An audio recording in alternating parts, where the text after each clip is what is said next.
दुनिया का पहला जो कत्ल, इंसानी तारीख का सबसे पहला क्राइम, मर्डर। लेकिन ये कोई आम कत्ल नहीं था। एक भाई ने अपने ही भाई का खून बहा दिया था।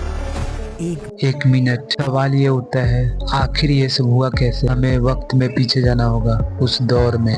तो चलिए चलते हैं।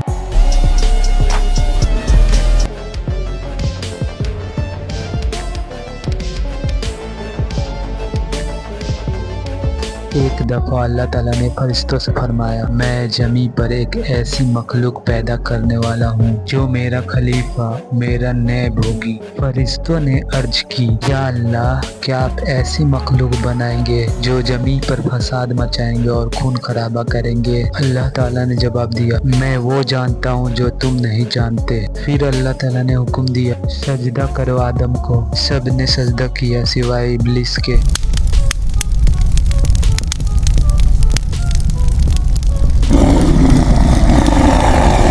उसके बाद अल्लाह ताला ने हज़रत आदम अलैहिस्सलाम और अम्मा हवा को फरमाया, तुम दोनों जन्नत में चैन से रहो।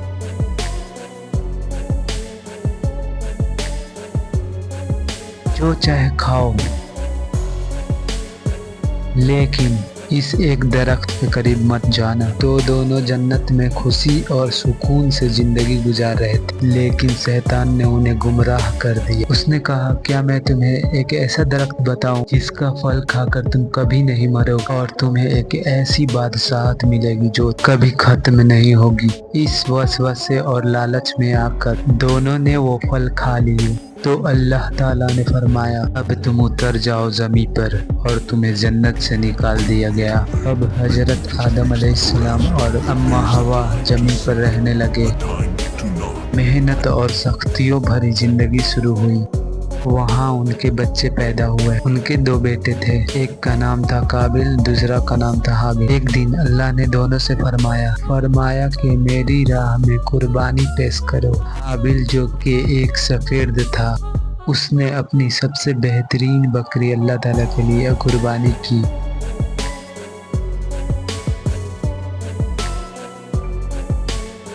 जबकि काबिल जो किसान था, उसने अपनी फसल के सबसे कमजोर हिस्सा पेश किया। अल्लाह ने हाबिल की कुर्बानी कबूल कर ली, लेकिन काबिल की नहीं। ये देखकर काबिल ने दिल में जलन, हसद और गुस्सा भर लिया। उसने हाबिल को खेतों में ले गया और कहा, मैं तुम्हें मार डालूंगा। हाबिल ने सुकून से जवाब दिया, अगर तुम मुझे मारने के लिए हाथ उठाओगे भी, मैं तुम पर हाथ नहीं उठाऊंगा। मगर काबिल ने अपने गुस्से और जलन पर काबू नहीं कर सका, और यूं इंसानी तारीख का पहला जुर्म हुआ, एक भाई के हाथ से दूसरे भाई का कत्ल। जैसे ही काबिल ने ये जुर्म किया, उसके दिल में पछतावा भर गया। उसने कहा, लानत हो मुझ पर, मैंने कितनी बड़ी गलती कर दी।